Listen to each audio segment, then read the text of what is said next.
Live, everybody. How's it going? Say hi, We got everybody. somebody. No. Hey, hey everybody. Oh. Well, people can also watch it not live. So Oh yeah. But can you all hear me? Everybody can hear each other. Can hear it. I can hear Hey, you guys. 1 second. I gotta switch around your nameplates. Hey, look at that. Good evening, Stephanie. Oh, There we Coach. go. There we go. I need to move our. My mic is a bit low. Let's see. How is that now? Is that better? Let's see here. You definitely have the most fun background, Shane, of everybody. Let me turn up Did my you get mic. your creator tickets? I know I need to. You Yeah. can hear us all well. That's great. That's great. That's great. That's great. I'm just kind of changing our nameplates around because for some reason, depending on who joins at what time, you guys swap things. And I had Mike's name on Jeff and your name on Jeff's name on there. If Cool. they don't know who we are, they're not real fans. Right?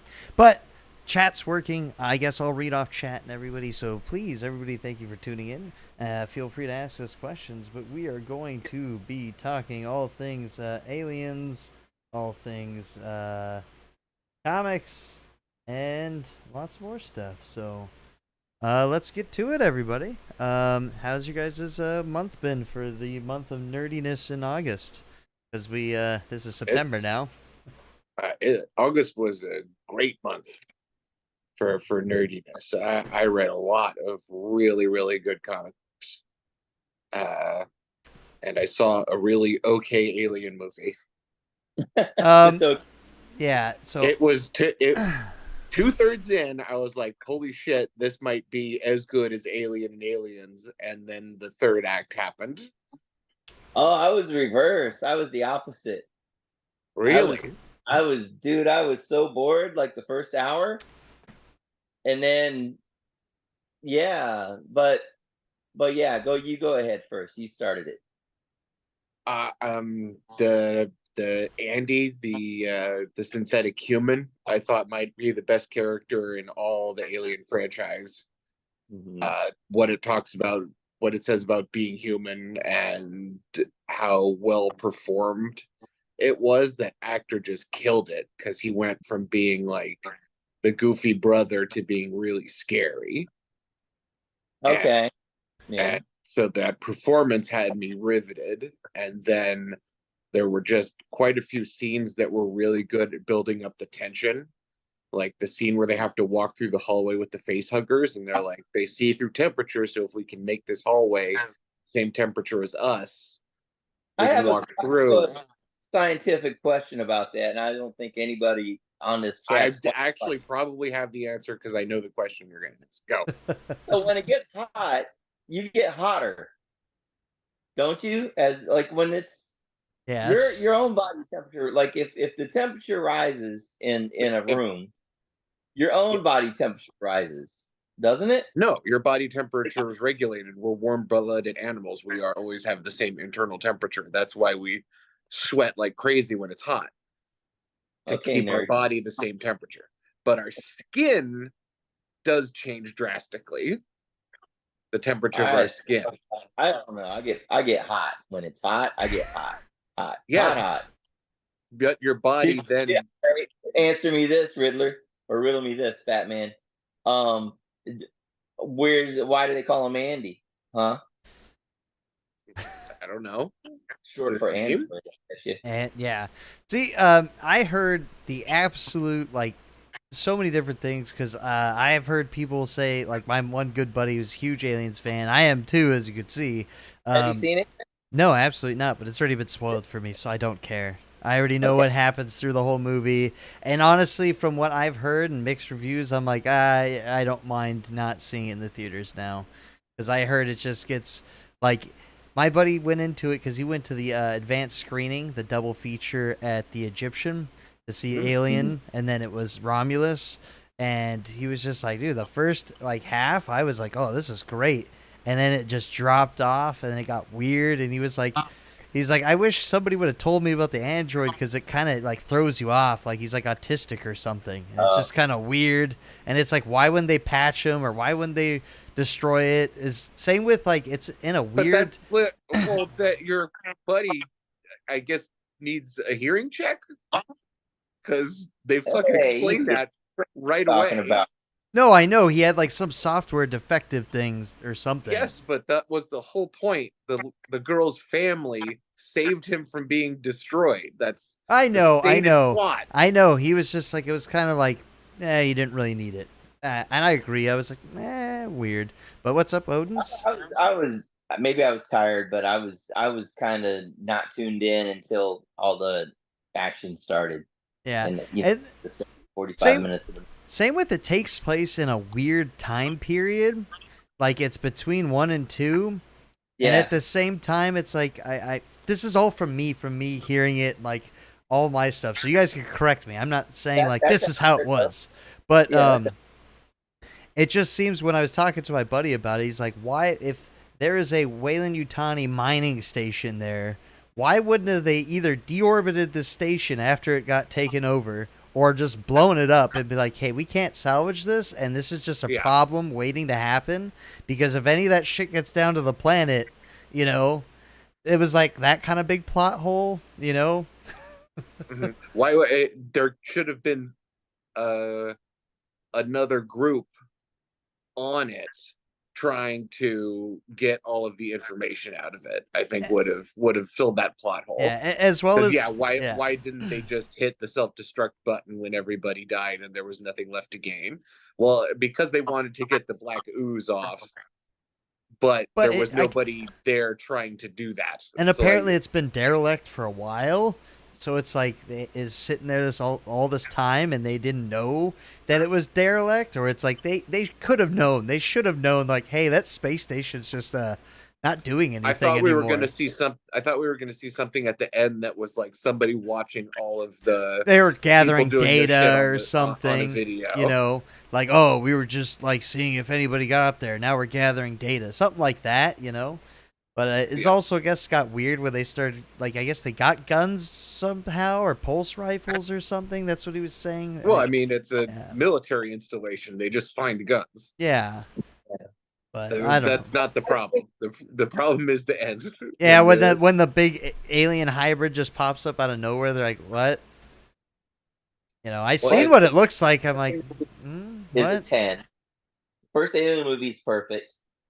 Aliens is I love Aliens. Yeah, that's my favorite one. Than the first one. You know, the first one's is horror, suspense, sci-fi, and then second one is more of an action movie. Yeah. But then everything since then has been It's hit or miss. I haven't liked David Fincher since Alien 3. I know I'm supposed to, but I just hated that movie so bad because it was shot really poorly. Well, he only directed half of it. Well, I don't care, but anyway. And then I did like Resurrection, but I guess most people don't. Resurrection's okay. It kind of became just throwaway trash, which I would argue that even the Ridley Scott movies, the Prometheus and they're not good. Yeah, I don't like that lore. Some people like that lore. I don't care for that lore that much. It's like Alien is a really weird franchise because it basically had 2 good movies and then 7 chasing it pretty bad movies. And yet everybody is still excited because those first 2 were so good that will eventually nail it. Okay, this one's going to go back. This one's going to go back to those first 2. And for the first 2/3 of this movie, it did go back to those first 2. And then for the last one, they're like, let's inject some Prometheus into it. And it just doesn't make any sense. And the alien human hybrid is like, well, we've seen this in at least 4 of these other movies. So it's not exciting. It's not crazy. That's all. You just said you liked Alien Resurrection. Yeah, that has the plot of Alien Resurrection. Yeah, hybrid. Yeah. I thought it was a clone or something. She was a clone. She was a clone, and then there was the hybrid that was born that thought of her as its mom. Yeah. Because remember at the very end, it looked straight up like an alien. It looked like it didn't look like this. No. It just looked like it didn't look like an alien. It was white and bipedal and stood upright. Yeah, and it had like in the it Resurrection? had like the no Yeah. nose. It basically was calling her mommy and not attacking her, and then Oh. she Well, I shot guess a they hole. should rename that movie Forgetsurrection because I forgot it. I just remember liking it when it came out. I remember liking it okay. But anyway, I would say this is probably the third best Alien movie. Yeah. I give it like a 7 or Yeah, an that's 8. what I 7, heard. 10. It's not like the greatest, but for the amount of Alien movies we have, it's better than most of them. So, Mhm. and it's just, again, I heard just like the last, like the third act was just kind of, that's where you loses you. I don't know, it really fell apart for me. I thought there was some really good chances to do something that was pretty cool and pretty building on the alien mythos, and they just, I don't know, somehow fucking missed it completely. Yeah, I mean, hey, there's the TV show coming out. Yeah, I'm Yeah. excited about that because yet again, for some reason, I will just fall for anything that's alien because I'm like, oh, it's gonna be like those first two. Again, hence why I got this big Alien arcade. Yeah. Yeah. I'm just hoping one day we'll get That's something. an original, right? That's not a No. one-up? That's well, that's an all custom. Yeah, it's all custom. That's the one where I have a full size alien on top and everything. Oh wow. What? We have to show us that somehow. I see. Oh, okay, There I see it is. something. Yeah. All right. Well, you should go and get the popcorn bucket, if nothing else. They have a couple different ones. There's one that apparently you can insert into your Dune bucket if you want, and then there's a cylinder with face huggers around it. So, All right. anybody chatting with us yet on the Oh chat? yeah. There was a few people popped in. Stephanie said hi. Oh, cool. And then Odin's is in there. He's Odin's Eye. He says howdy. He watched it today. He dug it for the most part. That's good to know. If anybody else saw the movie, feel free to chime in. I'll just be reading the chat as we talk. But then, by far, the best alien product I experienced this month was Avengers versus Alien, or Alien versus Avengers. Here's a segue. It was really fucking good. It was so good. It was so much better than it had any business being. I was really slammed by how good it was. How do they wind up crossing over? What's the story? The multiverse stuff, as always.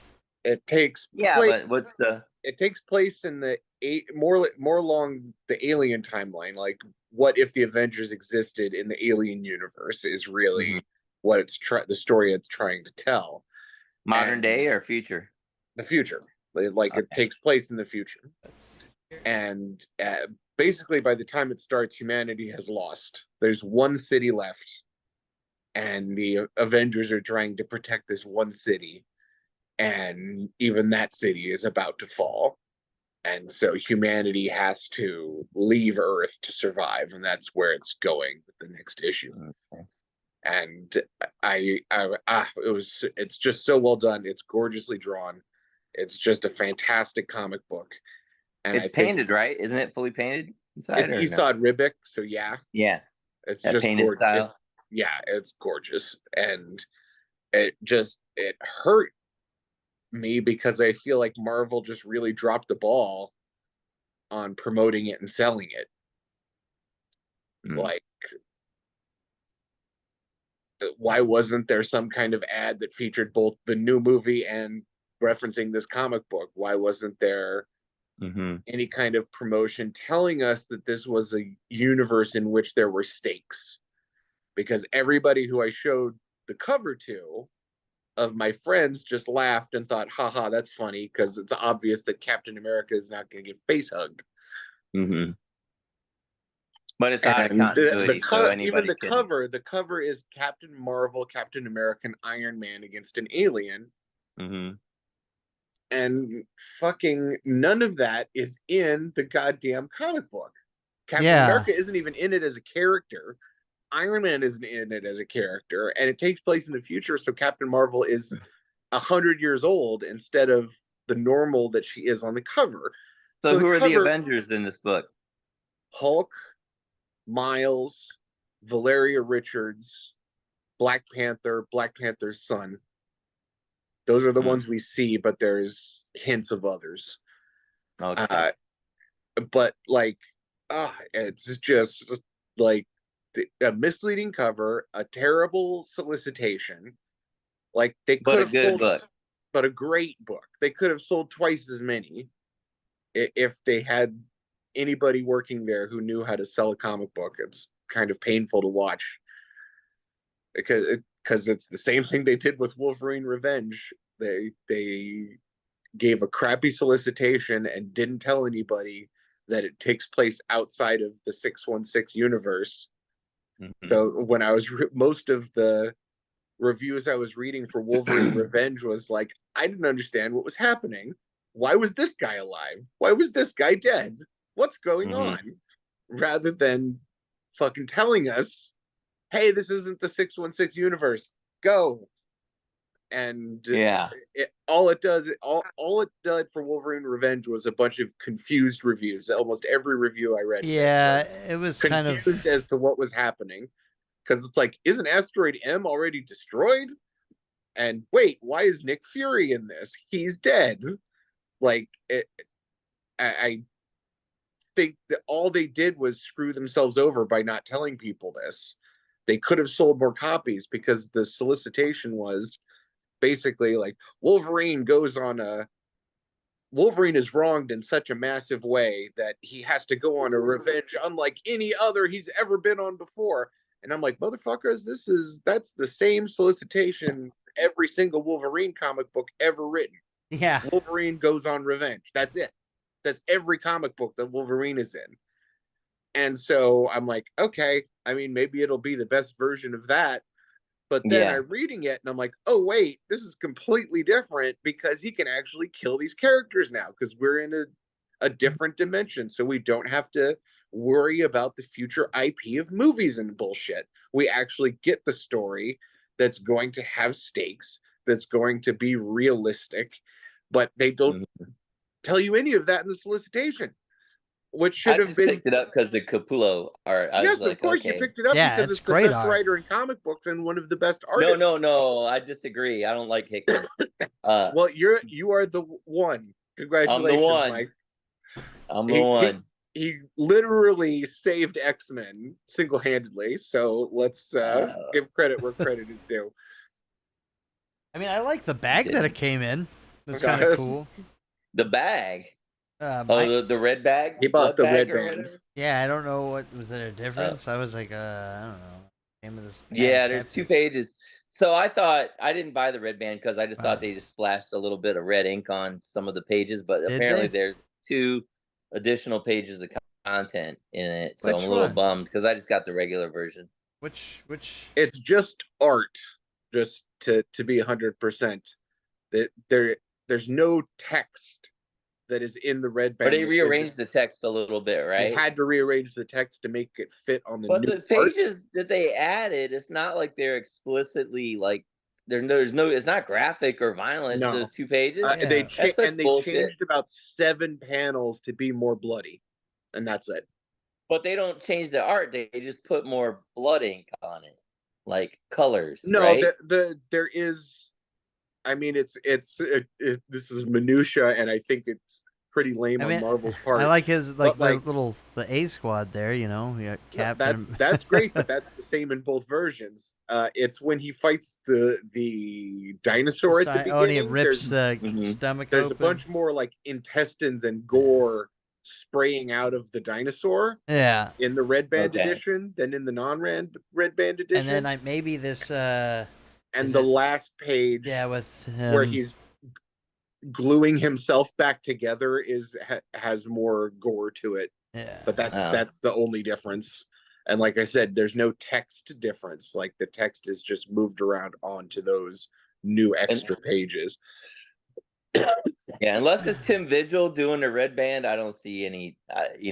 They should go all out.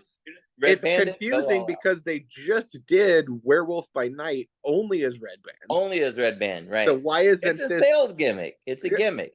And why is it Wolverine Revenge, which is billed as the bloodiest Wolverine revenge comic ever told, just the red band? Like, I don't understand why they did 2 versions of this book. Yeah, Sales gimmick. But nobody bought both of them. No, I would have. I didn't know. I thought that I was like, I which thought wasn't that long ago. Yeah, I thought this was like the only version because I just saw that one. I didn't even know there was. I didn't know what the fuck red band stuff was. And it's $1 more too for the red band version. Yeah. I know, so just make them all $1 more. Then you're getting $1 more per comic book. $6. I know, dude. Man, sucker. That's rough. Yeah, I didn't know. Well, back to Alien versus Avengers. That's a $7.99 book. But it's no red band edition. That should be a red band edition. It's if anything, it's double sized. But it's double sized, right? Isn't it? You get a lot of bang for your buck. No, I only have good things to say about it, even at $7.99. I flipped through the whole thing, so I understood it. It was like, multiverse. They're trying to protect the one city.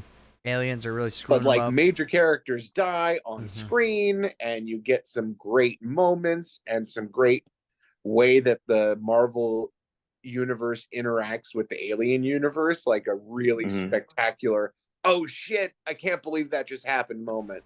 I wish I ordered extra copies, but it's hard to order extra copies for a fucking $8 comic book that you're not sure is good or not. Is it a 4-issue miniseries? Is that right? 4 or 5. Yeah. How many issues is it going to be? 4 or 5. Speaking of bang for the buck, and I have this is stupid that I'm saying this because I haven't had a chance to read it, but I know it's going to be good. And it's $4.99, and it is Standstill by Andrew Robinson. Did you get a chance? I read that. I read it really too.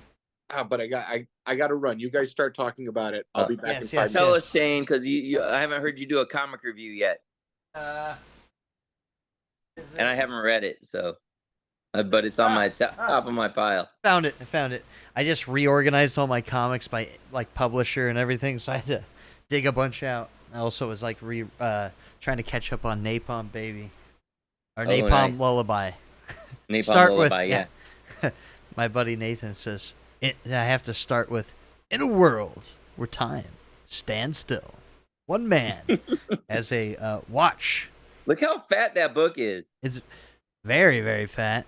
Yeah, beautiful art. Beautiful book. How much was this? This was $4.99. $4.99, and this was absolutely a. I could see this being adapted into a TV show or a movie, at least, because I love the art in it, and I love how this book is $5 and there's no ads in it. And it's like more than 48. It's like 64 pages, I think, the first issue. It's very long. Substantial, yeah. Let's see. Tell us what the story is. I kind of know what the story is, but go ahead. Like I said, basically, you find out like within the first few panels that this dude can stop time. That's time, stand still. I don't think he's really a thief. He's like more of like a mercenary or a contractor. Because like he, went and like he's taking care of like assholes in a bar, but he's like a British dude, I guess. Okay. Yeah, I don't even know his name. He's kind of he's a roguish James Bond style character who gets a machine that can stop time. Pretty much. But it was really good. But I think he's not even like all right, so well, I don't even want to spoil it, but basically that's it. If you want a James Bond that can stop time, he's kind of like, I don't know, he has this weird, like he has a moral compass where he doesn't, like he's not like an asshole, he's not taking advantage of people, and as well as the government wants the watch back. I guess they had it, they were trying to get it somehow, so you don't see how he got it. You see the aftermath that the government is upset, and you see the scientists that created it, and you can tell that the government told him it didn't work. Yeah. And the fact that it didn't work has kind of driven him crazy. Because he's like, this should have worked. This should have worked. Why didn't it work? but then we see, oh, it did work, but they didn't want him to know. And so we're following these 3 stories. The scientist who created it, trying to figure out what the hell's going on.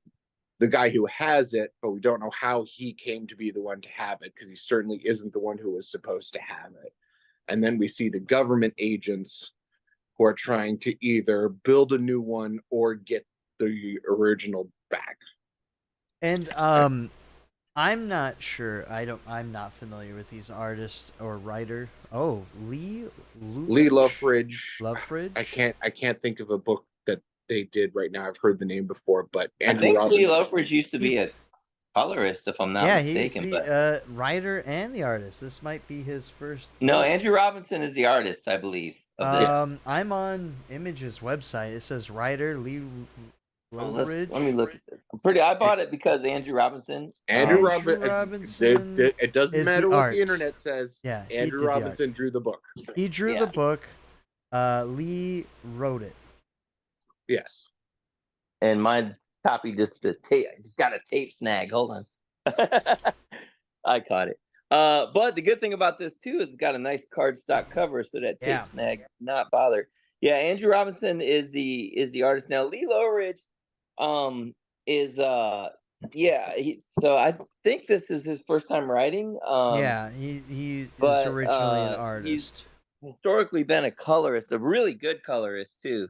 He did the other funny covers. That's how Rick Remender got into the comic book industry. Well, these guys both worked with Rick Remender. Yeah, he was a colorist on Deadly Class and The Good Asian. I'd never heard of that book.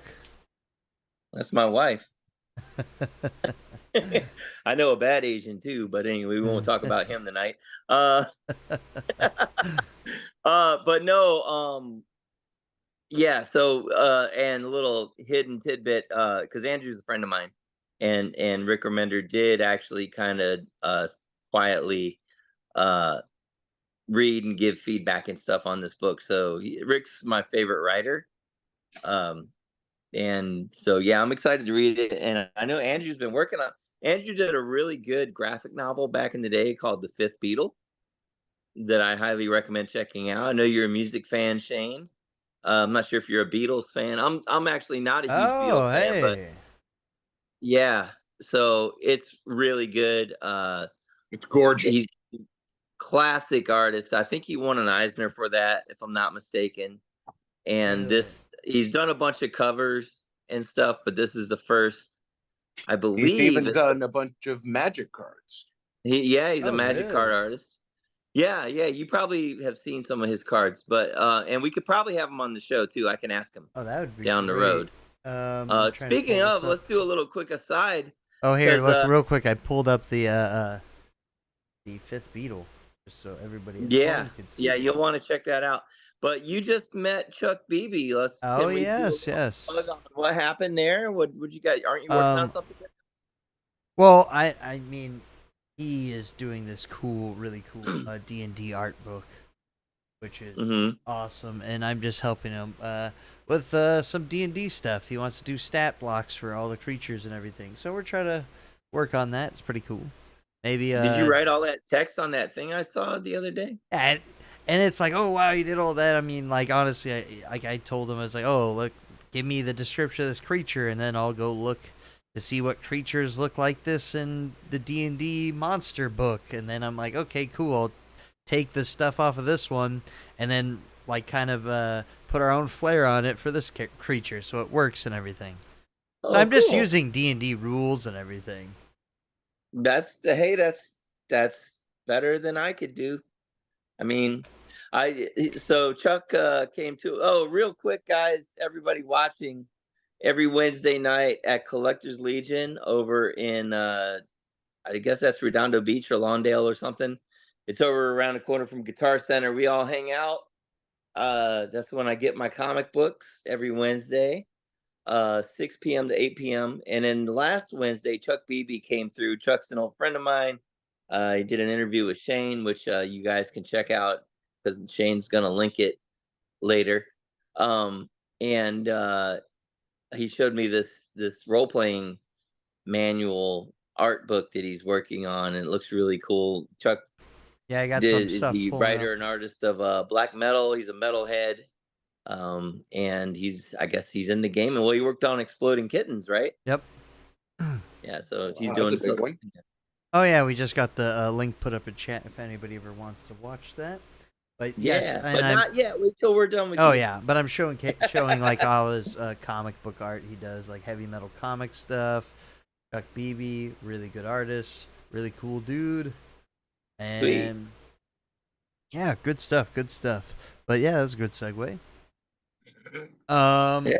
Let's see, what else do we got going on here? Oh, We speaking only of do great segues. yeah, speaking of you mentioned Rick Remender earlier. Let's hear it. Yeah, Napalm Lullaby. Have we all read this? Is this a book we've all read? Yes, are you caught up with it, Mike? I've been writing all week. I'll tell you about that later. Right, that's right. Yeah. Right. I've been the last 10 days have been. I accidentally gave myself. I'm excited about it, but I accidentally gave myself a writing assignment. And it's not for myself. It's for another publisher. So I wasn't able to delay and procrastinate like I normally do. But tell us about Napalm Lullaby, and I'll tell you about that later. Are you caught up with it, Jeff?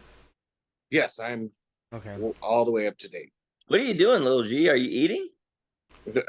Nothing. I'm just doing something with my hands. I'm Well, chewing on ice. Say you're and... eating because that might be better than what you might be actually doing. Yeah, I'm eating. Okay. with a box cutter. Gotcha. Napalm Lullaby. Anyway, yes, Napalm Lullaby. This is coming to a pivotal point in the book so far. They've gotten to the so-called God Emperor, right, Jeff? And yeah. But now, you're really it's really starting to make sense, the story, because the first. I've been kind of like, what is it? It's like kind of weird. There's like superheroes and then there's like psychics. It's cool. I like it. Strange. Trying to piece together this whole world or our world that's been run over by the cult of Glokar, right? Is it? Glokar? Yeah. Well, basically, like a super being shows up. Yeah, like Superman. Basically, Superman shows up and they turn him into a cult. Yeah. And basically, they brainwashed him and everything, and now he's like, they suspended him in animation or something, and so now, that they can brainwash him more. Yeah, to see, in order to see if he'll save everybody now. But that's where they're at in the story. It's a really good book. There's a lot of spoilers right there, but 6 issues. It is, but it's like, I understand that he doesn't want to put all the answers in the first comic book, but it's almost like, I've never seen this happen, but this feels like an idea that I think could work, is starting something as a graphic novel and then going to floppies afterward. Because like the story that Rick Remender wanted to tell, he didn't want to have to shove it all into one single issue of a comic book. And I get that, but he's asking people to like sign on for 6 issues before you even understand what the comic is about. Yeah. And I think if they had dropped like a 96-page issue, call it issue number 1, but have it be $10 or something and have it be gigantic. It's like Standstill. Yeah, Standstill was like, they did it with pages. Robert Kirkman did that with Firepower, remember? That's right. Firepower came out as a graphic novel. Then if you want to go way back to the 80s, I think Starstruck, that was an Epic Comics. There was a graphic novel and a musical first. And then musical? Series. Huh? A musical? Like a legit New York City live musical, not like a movie or anything. Mike Kaluta. I'm dating. You remember Starstruck? Yeah, because Mike Kaluta. And I remember picking up the first issue of this book, Starstruck, and they, in the letters page in the back, they're talking about the graphic novel, which I didn't get. And then they're talking about this fucking musical, which in 1986, you're not even going to get like a bootleg. You can't go on YouTube in 1986. They're talking about how integral this musical was to the and I'm like, no wonder I don't know what the fuck is going on. I mean, it's Mike Musical. Kaluuya, so it's cool to look at, but and it was sci-fi. There wasn't outside of like Star Wars and stuff. There wasn't a lot of sci-fi comic books back then, so I tried to stick with it. I think I made it to issue 3. I mean, But- they had a musical. Did Star Wars have a musical? Probably Star Wars on Kinda. Ice eventually, or the Christmas special. Well, they had the holiday special, and there were some musical bits. Did you ever see the Star Wars holiday special? No, guys? I need to. They put it out on Disney Plus, so I should check. No, it. Yeah. no, they didn't. There's Yeah, no it's way. on there. It's on there. Yeah. They're No, on there. I don't It's think so. on there. On Disney Plus. Yes, it's on there. The whole Mhm. musical Yeah. from 1978. Are Yeah. we sure? 'Cause Yes. I'll pull it up on watch. Look. Pull It's it on up because there. I don't think it is. It's on here. Not the TV special because George Lucas. I mean, not that he has any say, but I don't think it's on there. I have bootlegs of it, but I know we used to sell it. yep. Oh, is it off now? But I think it's on YouTube. I don't think it's ever been on there, Shane. It was on here. They had them all on here. Vintage Clone Wars. That's Not that one. no. It was No. on here. I It's the swear. first time Boba Fett speaks. Well, there was an animated. That is on there. Star they put the Wars. Boba Fett- Star Wars Vintage right here. You have the Caravan of Courage, Ewoks, Battle Endor. They did take out the holiday special was on here. I don't think so, Shane. There's the Ewok thing. It was on here.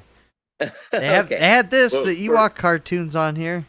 That was later, and that's not like what the about- holiday special is blacklisted from official Star Wars lore, and George Lucas hates it, and There's this. there's a whatever the documentary. Caravan of Courage.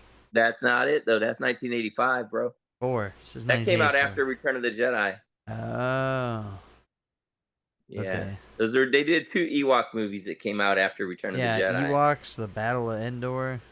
Then they have But droids if you're gonna cartoon. fire up the holiday special, I recommend it around Thanksgiving, because that's when it aired, November 17th, 1978, and it came out as part of the deal that he made with Kenner Toys. I believe is that they had to do something to kind of remind people what Star Wars was. Not that they really needed it in 1978, but they did this holiday special, and all the characters appeared in it. And George Lucas was not very involved in it. He was a little bit, but and then the Boba Fett cartoon, that Nelvana Animation was going to produce a Star Wars animated series, and that was their proof of concept. Was and they just wound up, instead of making the show, they worked it into the holiday special. And then I think Nelvana might have did the droids cartoon later. Yeah. But Okay. sorry to geek out on No. you guys like Go that. ahead. But I swear I saw it on there. But yeah, maybe they pulled it. But Well, there's a quote from George Lucas that he would, back in the bootleg video days, he wanted to go around and smash every video cassette he saw of that out there. So really, I wish they would have let him follow through with the. He had an idea where he wanted to do an adult-oriented, like gritty Star Wars show. Did you ever hear about that? Based on Coruscant. Like a no. Oh yeah, Underworld. Yeah, he Star Wars wanted. Underworld. Yep. He wanted to do like a kind of like a crime. An ongoing series, like a TV show. Yep.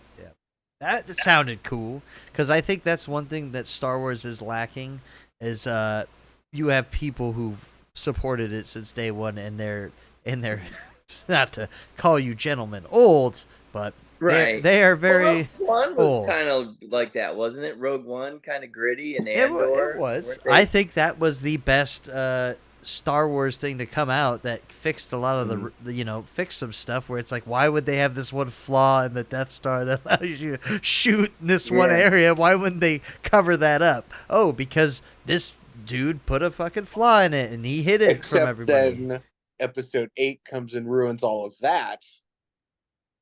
Return of the Jedi. No, no. Or no. No, the Episode Last 8. Jedi. God. Yeah. Last Jedi. Because the movie ends with a rebel captain putting a ship into hyperdrive and then just aiming it at the bad guy, and it just atomizes the bad guy. And I'm like, if this is what happens, why didn't you just take a ship, turn on light speed, and point it at the Death Star? Why didn't you take a ship, turn it on light speed, and point it at a Star Destroyer? I mean, that's true, but remember the Death Star did have a shield on it, and they had to take out the shield. In the third one, they did. Yeah. In the third one, they did. Yeah. Not in the first one. Yeah. I don't know. There was probably even easier ways to blow it up that they just didn't think of. I only watched episode 8 once, episode 9 once, and I'll never watch those. I only watched them once. I don't ever need to see those pieces of shit again. Nope. I mean, hey, I wasn't surprised this month. If anybody hasn't heard, Star Wars Acolyte was also canceled too, which it should be. I mean, that was terrible. It wasn't good, but I thought it had good ratings. But I guess I don't know what ratings even matter on streaming platforms. Service. Yeah, but I don't know. Yeah. And like I was into it until it got dumb around the 3rd episode, and then I was like, "This is stupid." I dropped out after the 3rd one just because it was just too much to, I was too much overthinking. Like the Force is this, the Force is that, the Force is one way. Too much contradiction and just I'm tired of everything you knew was wrong every time. Like and that's with Star Wars, that's with Wolverine, that's with anything, like forget everything you knew because you well, except then during the penultimate episode, which reveals like what really happened that night. And it wasn't even like none of it was shocking. It was that they were the inept cops. And I'm like, is that the story you're trying to tell? As well as that would be interesting, the Jedi as inept cops. But that wasn't the story they were trying to tell. They were like, these guys are evil. Look at what they did. I'm like, but it was that chick. It was the sister who caused that fire and everything. And then she's like, it was the Jedi who did it. It was like, no, you dumb bitch, you did. Caused the fire, and then the witches mind raped the Wookiee. And when the other Jedi freed him, for some reason, that killed 50 witches. There's no. I didn't even get that far, so that just sounds terrible and dumb. There's no explanation. I made it up through 3. So it's a mystery. Did they resolve the mystery? Yes. So at the end of the last episode, is there something somewhere else for it to go, or is it okay? It's done. Well, I mean, there's where the characters go, because the young black ladies are both still around to continue their story, because technically they're Darth Vader before Darth Vader. If we really want to jump into the minutiae of Star Wars, we can, but they're virginses, which is what why Qui-Gon was so fascinated with Anakin in episode 1, is he was born of the Force. He had no father, and the twins had no father either. So they were the first attempts at creating a Vader character. And so they were extremely powerful in the Force. Mm-hmm. But then, like, the way they set them on the path to revenge is just so poorly written. Mm-hmm. Because you guys saw the one where it showed like what happened that night, but it was from the point of view of the Jedi. You eventually get that. Episode, right? You eventually get that episode from the point of view of the witches, and it reveals why all the witches are dead. Okay. But the show seems to think that they're showing us something where the Jedi are at fault, but that is not what is happening. Like the most you could say is that they were inept cops during this entire sequence. But the show is acting like, ooh, we just proved that the Jedi are bad guys. I'm like, no, you didn't. And it would be so easy to do so. So why didn't you do it? I mean, they could have played into the thing where it's like, oh, we have to take Force sensitive children. Sorry, they could have played more into that. Yes, but even it could have just even been that forcibly lore, taking kids. even that lore to me is just so stupid. Where it's just like, I get it from a standpoint. They're like, oh, well, you're kind of dangerous. We need to teach you how to use these skills. Okay, but Except that that's not what they set up in episode 1, because No. they're like, this kid is so powerful, we should train him. And then the most of the Jedi Council's like, no, he's too old, we shouldn't train him. They don't do anything with him. no. They don't Hey. propose doing anything with him. Just to keep us on a timeline here, there's a couple things coming up in September. I think some folks should know about Mm-hmm. What we got? interactive things, fun things. Oh wait, you have it on your Instagram. Let me pull it up for everybody. Oh yeah, that's not everything there is of interest to geeks. Some of it is, but the X-Men signing When is on Is that September 7th. Is that Golden Apple? No, it's at Pulp Fiction in Long Beach.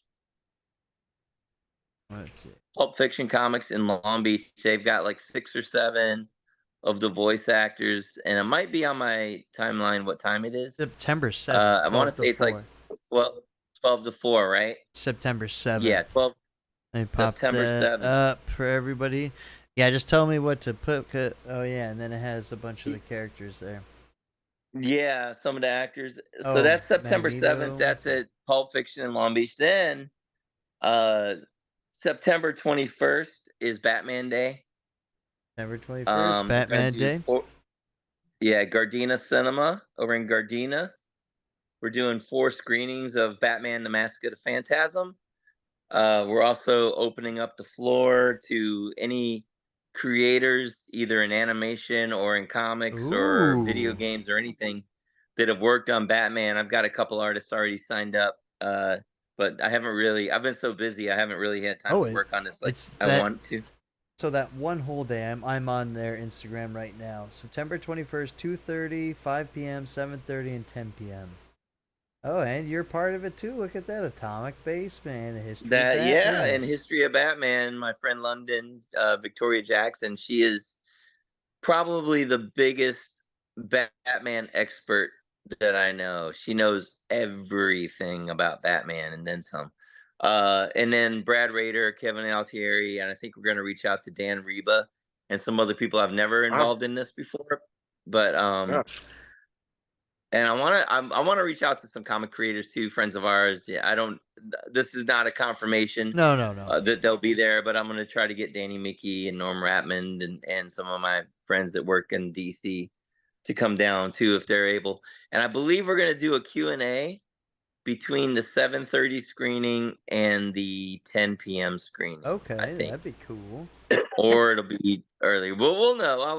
I'll just stay tuned. Yeah. Real quick, did you guys finish Cape Crusader? Yeah. I started it. Yeah. I started it. I was bored. But go ahead, Jeffrey. Yeah. You liked it better than me, it sounds like. No, I mean, I just I have it on when I'm working on comic books.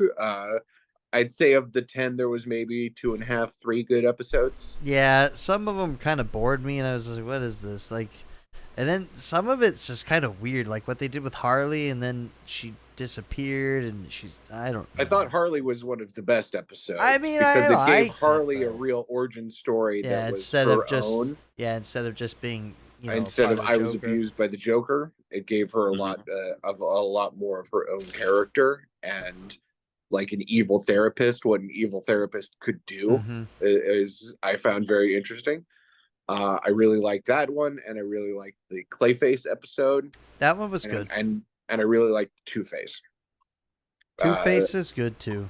Yeah, because it reframed Two-Face as like the reason he's a criminal is because he was out for revenge. Yeah, like because the leader of the mafia is the one who burns his face, so he just fucking goes Punisher on the mafia. And so I thought that was a great way to reframe Two-Face as a little bit different. And but like the animation is not very good. The ghost episode was weird. I fucking love the Gentleman Ghost, so I am down for a Gentleman Ghost appearance. But yes, it is weird to have the Gentleman Ghost show up in the noir Batman cartoon.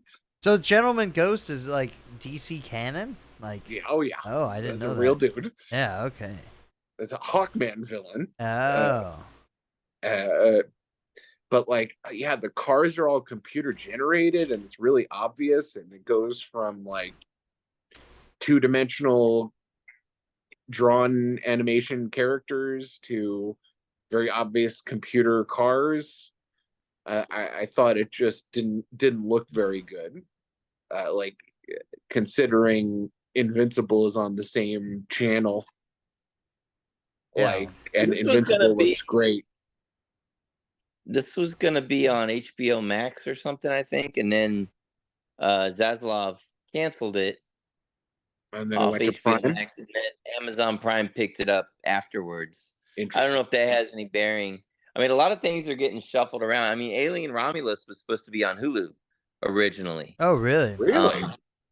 Yeah. And I think during the production, that was kind of when all the strikes were going on and everything. So they had content that they could feasibly put into the movie theaters. And they knew they were needing material.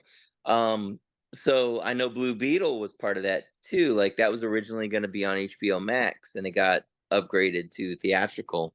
Because Romulus, the budget was 80 million, and so far it's grossed almost 300 million, which is I think that's a success. It did well. Yeah. But if you look at the production history of that from when it was first announced and everything, you'll see it was originally being produced for Hulu. Fascinating. Fascinating. Crazy stuff. Real quick, Mike, after our segue, what else is going on this month of September? I think that we can look forward to. I mean, stuff like the MTV Music Awards with Megan Thee Stallion. I'm excited about that, but I don't know if the rest of comic book geekdom is. Beetlejuice is coming out in theaters next. Probably gonna go see that next weekend. Yeah, I'm looking forward to that. That Beetlejuice soda is awesome. Really, I saw you try it. Haunted Apple, yeah, I recommend. If anybody sees it out there, I'm looking for cans. I need more of that. I found one like plastic bottle of it, and I want more. Transformers 1 is coming out as well. I can't wait. Yeah, that's coming out in September. So that'll be before we see our loving, adoring YouTube audience. Stay tuned. I'm going to have Jeffrey's Comics little mini block party, yard sale, barbecue in September. End of the month, either on Batman Day or the next weekend. But I haven't decided. On Batman Day, you join. Yeah. Keep us posted. That'd be cool. We could do a live stream from it. That'd be cool. Yeah. There you go. Yeah, we could be. I bring all the stuff. We'll just set up, be hanging out, barbecuing, and talking and stuff. And there we go. There you go. Real quick, we could potentially do some kind of watch along as well, where everybody tunes into it. We can do commentary while they're watching it, and we're watching it. That would be a fun. Watch what? Transformers 1. Oh, how are we gonna watch? Oh wait, that's a movie, right? I thought that was a show. In the theater. I thought that. Yeah, we're just gonna be there with our phones. No, I thought that was. I thought, isn't there a Transformers? You have to be at the 10:30 show. Yeah. Isn't there a Transformers show coming out as well? I don't think so. Maybe, but okay. I don't. That's not what people are talking about. The movie's the big. I was at Target today, and I saw the tie-in toys. They're awful. They're so bad. Like their heads don't even move. I guess maybe Transformer heads don't move, but these toys for this movie are terrible. I feel bad for. Well, I guess kids don't play with toys. Maybe I don't know, but when you I understand the $500, the $300 action figures they try to sell to people like us. Yeah, but we're the ones who buy it. $20. Yeah. Huh? No, it doesn't seem like there's $10, $15 toys for kids anymore. Well, they are, but they suck, dude. They're so lame. They have a Star Wars line of toys. They're that tall, and crappier detail than they had in the 70s. And but yeah, the Transformers line that I saw at Target today was god awful. I mean, Um, you gotta think we're in the digital age now. Kids playing video games. I guess that's the problem. Yeah, even at Yeah. a young age, you see it anywhere you go. Kids are glued to a tablet, glued to a phone, what have you. They're playing games on that thing. So, and we're the only people buying toys because I grew up playing with toys. Hold on one sec while we're talking about toys. I got something cool. All right, let's see what it is. What could it be? We don't want to see your butt plug collection, Mike. Did I have carpenter crack when I bent over? Hold on. Hold on. All right. Let's see. I'm gonna try to do a special effect here on the show. Can you see me? But you know what? I keep telling you, Mike, you got to turn off your blurred background. I know. I got to do something with my filters. Yeah, yeah, it's not gonna work, but we'll see. No, I mean, how does that work? There's a bat signal. That's cool. We can see it. That's pretty cool. Oh yeah, look at that. Where'd you get that? AMC. Really? The So theater? I think yeah, it's a popcorn bucket, dude. That's the popcorn bucket? That's the popcorn bucket. I think they do these movies now they're starting to re-release movies. Mm-hmm. And I think they just do it just so they could put out a popcorn bucket, a fancy popcorn bucket for it, you know. Because there's no reason to put Batman 2022 back out. I lost my little tag. Back out in theaters right now, is there? That's what. But for the Penguin, but they can make a Batman popcorn bucket and sell that for Penguin $30. TV show, dude. The Penguin TV show. Oh, is that why they did it? Yeah. Oh, well, I think they really did it to sell popcorn buckets. Well, if the movie theater gets to be the one that makes and sells the popcorn bucket, then I can definitely see that being reason.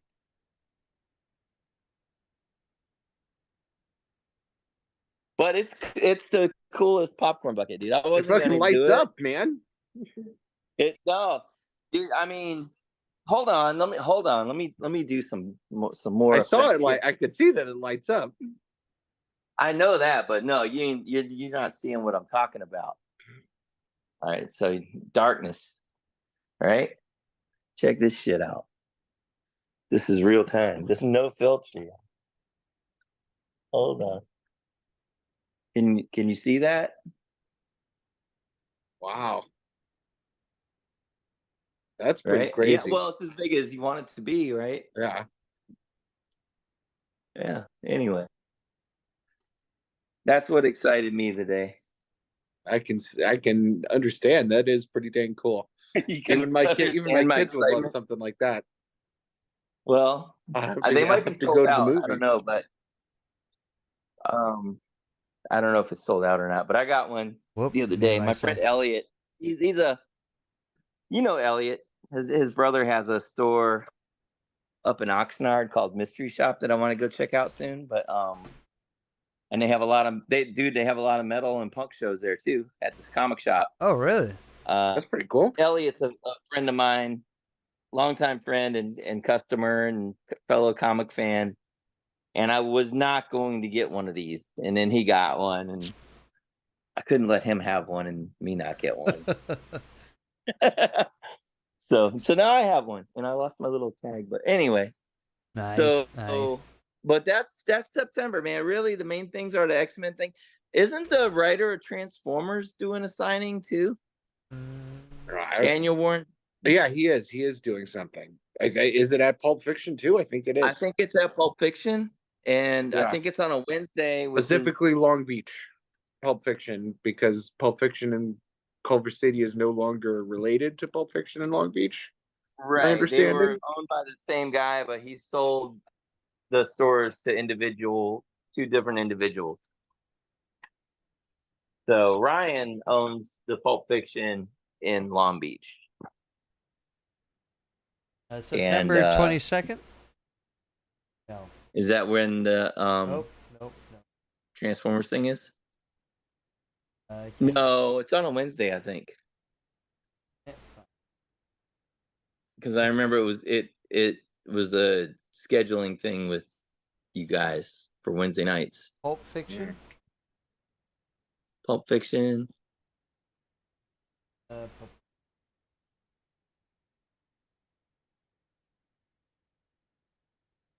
unless it got moved or canceled. I don't know. In Long Beach, right? Yeah. Yeah. Mhm. Yep. Let's see here. I'm trying to pop it up. Don't see it popping Well, up. we could look it up later and plug it in or whatever. Yeah, I don't.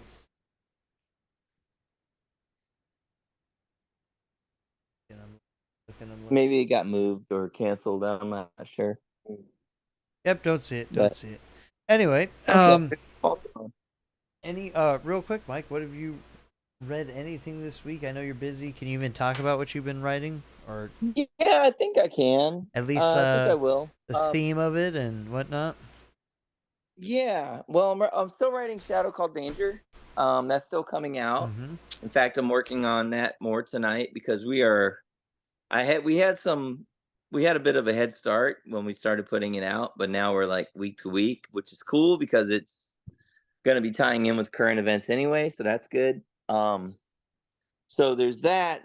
But then the other thing I'm doing uh, it's a biographical comic, which is I've written biographical comics before. I wrote one for Faith No More.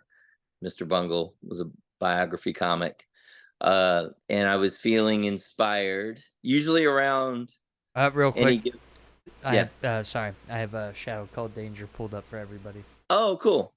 But usually during election season, I get pretty involved and interested, and I vote, and then I also try to do, I work phones and things like that, and in 2019, there's a lot of old photos of me running around in a Kamala Harris shirt, and I was very excited about her as a candidate in 2019 until she dropped out, and now she is the Democratic candidate this year. And I was like, shit. So I make comic books, but whenever you make a comic, you have to spend money printing it, and resources I don't have right now. So I pitched it, and I can't. What I can't talk about yet is the publisher because they have their own sort of device for promotion. But I pitched it to a publisher who does a really good job at this sort of thing, and they were intrigued. They were aware of me. I don't think they've known me, and we certainly haven't worked together before. But they were intrigued by the idea. We had a nice conversation. At first, they maybe weren't going to do it, but then after the conversation, they told me what their concerns were. And I was like, "Oh yeah, no, not a problem." And I was like, "Why don't I just read you what I've written so far?"